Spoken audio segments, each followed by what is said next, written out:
Hi friends, welcome to Theera's kitchen. இன்றைக்கி நம்ம வீடியோவில் எம்டி குஸ்கா எப்படி பண்ணுறது தான் பார்க்க போகிறோம். வாங்க பார்க்கலாம். இப்போ நம்ம பாத்திரத்தை அடுப்பில் வச்சுட்டு ஒரு கரண்டி எண்ணெய் ஊற்றிட்டு பட்டை, கிராம்பு, ஏலக்காய் சேர்த்துக்குவோம். சேர்த்துட்டு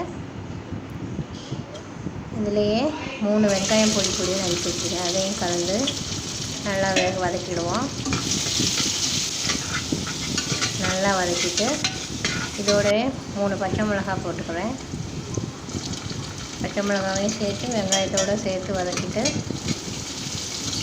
2 தக்காளி எடுத்து நல்லா நீல வாக்கில் கட் பண்ணி வச்சுருக்கேன். அதையும் இதில் சேர்த்து நல்லா வதக்கிக்கிறேன். இந்த அளவுக்கு வதங்கினதுக்கப்புறம் 2 ஸ்பூன் இஞ்சி பூண்டு பேஸ்ட்டு சேர்த்துக்கிறேன்.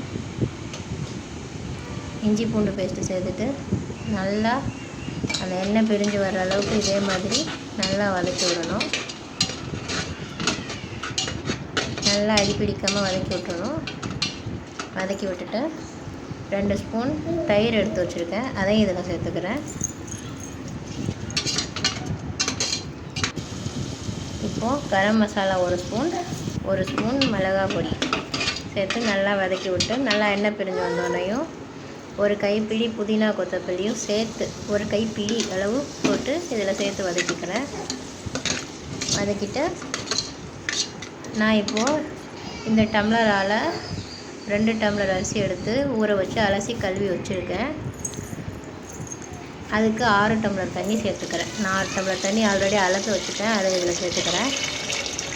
6 டம்ளர் தண்ணி இதில் சேர்த்துட்டு தேவையான அளவு உப்பு போட்டு இந்த அளவுக்கு கொதி வந்ததுக்கப்புறம் நம்ம அலசி எடுத்து வச்சுருக்க அரிசி அதில் சேர்த்துக்கணும். சேர்த்துட்டு திரும்ப 1 கைப்பிடி அளவு புதினா கொத்தமல்லி சேர்த்து இதில் போட்டு விட்டுட்டு கிண்டி விடக்கூடாது. எல்லா இடத்துலையும் படுற மாதிரி பரப்பி வச்சுட்டு குக்கரை விசில் போட்டு மூடிடலாம். அவ்வளோதான். 3 விசில் வந்ததுக்கப்புறம் நம்ம எம்டி குஸ்கா ரெடி ஆகிடும். இந்த வீடியோ உங்களுக்கு பிடிச்சிருந்தா நம்ம தீராஸ் கிச்சன் சேனலை சப்ஸ்கிரைப் பண்ணுங்கள், லைக் பண்ணுங்கள், ஷேர் பண்ணுங்கள், கமெண்ட் பண்ணுங்கள். Thank you.